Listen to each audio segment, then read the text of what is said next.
আজ অনেক দিন পর একটু লেখার চেষ্টা করলাম কাশ্মীরের এই মর্মান্তিক দুর্ঘটনাকে নিয়ে সকল ভারতবাসীর জন্য, আর সেটাই সকলের সামনে আবৃত্তির মাধ্যমে তুলে ধরছি। তোমরা দেখেছো কাশ্মীরের পেহেলগাঁওয়ের সবুজ গালিচা আজ বিষাক্ত। সকলের প্রিয় এই ভূস্বর্গতে বয়ে যাচ্ছে শুধু রক্ত আর রক্ত। বলো, কি দোষ ছিল তাদের? শুধু হিন্দু বলে, কলমা পড়তে জানতো না বলে শেষ করলো ওদের?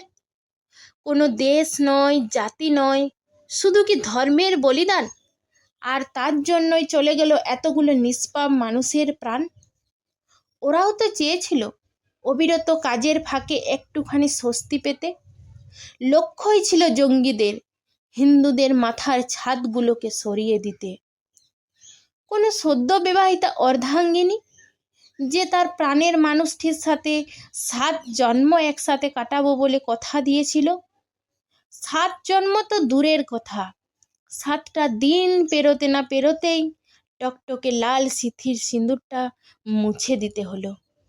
কোনো ছেলে যে তার বাবাকে কথা দিয়েছিল, বাবা সারা জীবন তোমার পাশে থাকবো, তোমার দায়িত্ব নেব, আজকে সেই ছেলেই তার বাবার মৃতদেহের সামনে চিৎকার করে বলে উঠছে, বাবা তোমাকে হারিয়ে আমরা কিভাবে বাঁচবো?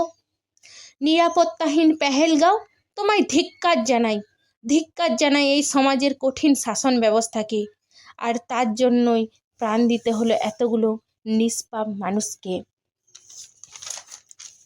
তাই বলি, গর্জে ওঠো, জেগে ওঠো, প্রতিবাদী হয়ে ওঠো, প্রতিশোধবাদী হয়ে ওঠো সকল ভারতবাসী। কারণ ওরা কেড়ে নিয়েছে কোনো জননীর, কোনো অর্ধাঙ্গিনীর, কোনো পুত্রের মুখের হাসি।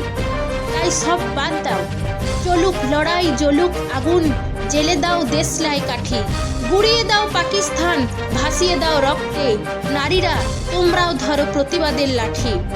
আমাদের 26টার বদলে যখন ওদের যাবে 26,000, তবেই তো বুঝবে শয়তানগুলো একজন মায়ের কোল খালি করার কতটা যন্ত্রণার।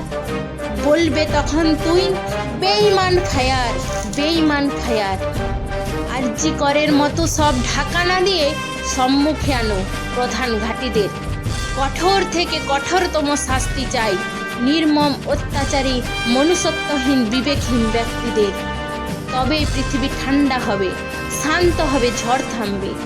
আর তা না হলে পৃথিবীটা মোঘল সাম্রাজ্যে পরিণত হবে। তাই সবশেষে আর একবার বলি, শান্তি নয় যুদ্ধ চাই, ভয় নয় বদলা চাই। ভারত মাতার জয় হোক, ভারত মাতার জয় হোক। আমরা সকলে মিলে একই সুরে